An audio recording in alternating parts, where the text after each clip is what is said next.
لیکن یاد رکھیں کہ حالات کتنے ہی سنگین کیوں نہ ہو، کتنے ہی مشکل کیوں نہ ہو، خودکشی کرنا اور معصوم بچوں کو قتل کرنا یہ اسلام میں حرام ہے۔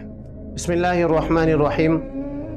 2 دن پہلے کوئٹہ کے وحدت کالونی میں ایک انتہائی افسوسناک واقعہ پیش آیا۔ میں نے جب اس واقعے کی ویڈیوز دیکھی تو مجھے پتہ چلا کہ یہ میرے بہت ہی اچھے دوست ماما حاتم کے چچا تھے۔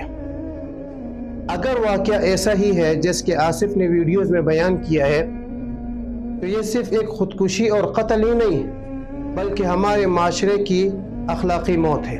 کیا آپ نے کبھی سوچا ہے کہ ایک انسان اپنی سب سے پیاری چیز یعنی اولاد کو قتل کرنے پر کب مجبور ہوتا ہے؟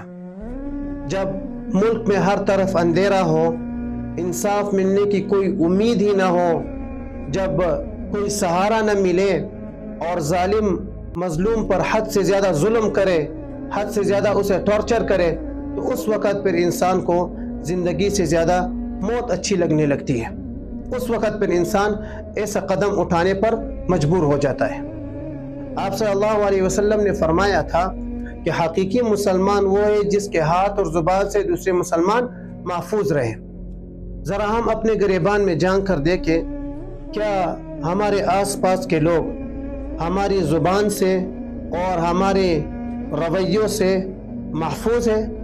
اگر ہمارے آس پاس کے لوگ ہمارے رویوں سے محفوظ ہی نہیں اور ہماری وجہ سے وہ اپنے بچوں کو قتل کر رہے ہیں تو یاد رکھیں کہ ہم حقیقی مسلمان نہیں ہیں۔